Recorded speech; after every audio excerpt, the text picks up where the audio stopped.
Boa tarde. Depois de uma apresentação tão generosa, só posso decepcionar.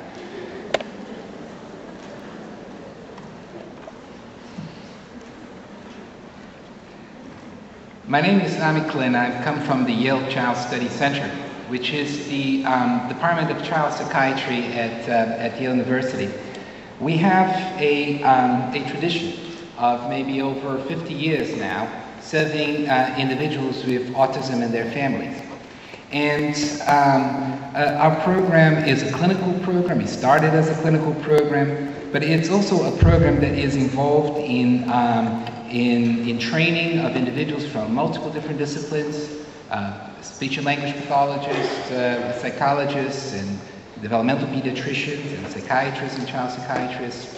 And of course, we are a clinical program which is very much enmeshed with our research program. In fact, we feel that our very best hypothesis, the hypothesis that we submit to the rigors of science, are hypotheses that emerge out of our playrooms. They emerge out of our daily work with individuals with autism. And in our practice, we have, on average, about 6 individuals every week who complete comprehensive evaluations, and maybe just as many completing research protocols. Those are individuals who are from all walks of life, from all ages, from babies all the way through adulthood. One of the special things about the Yale Child Study Center is, in New Haven, Connecticut, is the fact that we establish relationships with those families and we maintain them for many, many, many years. In fact, I see one adult with autism who is now 46 years of age. He doesn't have one, he has 2 graduate degrees, and he's a person who has been followed in our center since he was 20 months of age. Not by me, my predecessors, but I inherited his care about some 10 or 12 years ago. So what I'm going to do, I know that Carlos asked me to sort of provide the state of the art of research in autism and Asperger syndrome. I'm going to be much more humble than that. I'll just give you some highlights about what is going on at the Yale Child Study Center. I borrowed this picture from the British National Autistic Society just to put in a few sentences what Uta placed so eloquently during her presentation. We know that individuals with autism have been there and around us much prior to the time that we heard a great deal about him. Hans Asperger also described a group of individuals who were maybe slightly older, and they also are much more competent from an intellectual, particularly from a language standpoint. In fact, he was interested in them, and one of the issues that they got themselves in trouble all the time. In a way, they had a degree of social motivation, and they went to people, but when they approached them, they would approach them in a very awkward manner. And in a way, they would end up alienating people and could not establish relationships. And those individuals, in fact, they had difficulty interpreting nonverbal expressions. And as we know, in socialization, when we're interacting with another person, a great deal of context is conveyed through nonverbal means. For example, the body. In fact, very good experimentation coming from Great Britain has showed us that 4-day-old babies will look more at people who are gazing at them, looking at them, than people who are looking away. 4 days of age. This is a time in which the maturation of the eye and the visual cortical system is still basically the acuity of the visual system in a baby is decreased by a factor of about 10. And yet, that little difference between looking at a person and looking away from the person is sufficient to somehow trigger a reaction in those babies. So babies are really pushed towards adults because otherwise they'll die. And adults, of course, find babies very cute, and it's out of this mutually reinforcing choreography that a lot that is of importance in development seems to emerge.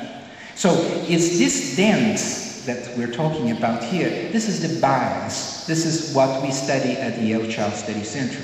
It has to do with the social mind and the social brain and how those things emerge from early social interaction. Recreating something, and they are focusing on the details, and they are missing somewhat that this story is about human tragedy. Once again, Uta talked today about the weak central coherence hypothesis, which gives us really a very wonderful insight into the learning styles of individuals with autism. I use this to teach. But basically, you remember this past time in which you're supposed to trace the lines from one of the grids and move them over here, okay? If you do that for the entire figure, you end up here with the same figure here as it was here. Why do we do this? We do this because we want to trace the ontogeny of visual engagement. We want to see from the first days of life the ways that our little guys, the little children, engage with the world. Because if the experiences of the world are so unusual as we are measuring them, there is no question that the development of their minds and the development of their brains are going to be affected. And maybe a lot of what we have been doing for the past 15 and 20 years, in fact, reflect the results rather than the causes of autism. Thank you.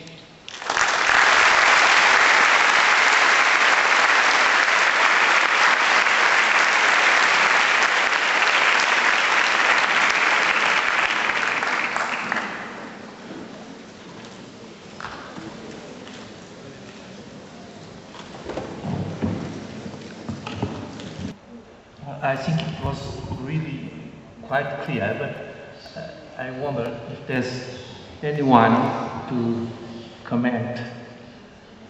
Add anything? Yes. Only because you're asking, because that was pretty comprehensive. One area that we find from a clinical standpoint, I would just echo what Uta said. The research and the testing instruments available to the speech and language pathologists are best for things such as phonology and for syntax, for grammar, for language understanding. And they are really not very good for two aspects of speech, language, and communication that are critical for adaptation of individuals with Asperger syndrome. And Uta already mentioned pragmatics. I'll just add that some individuals with Asperger syndrome also have difficulty with prosody, with voice inflection. And people say, is this important? Well, actually, voice can be very important because if your speech is not inflected in a normative way, it can be tremendously stigmatizing. Basically, people recognize that there's something wrong with you very, very quickly, and they don't give you a second chance to, in fact, show your skills. And we have a collaborator, Larry Schreiber from the Weizmann Institute in Madison, Wisconsin, in the United States, who did a wonderful study. He is the maven, he is the big, that really knowledgeable about prosody and phonology in the United States. And he did this beautiful study. He looked at adults with disabilities such as the ones that we've been discussing, and he found out that those individuals with better prosody, with better voice patterns, were those more likely to get a job.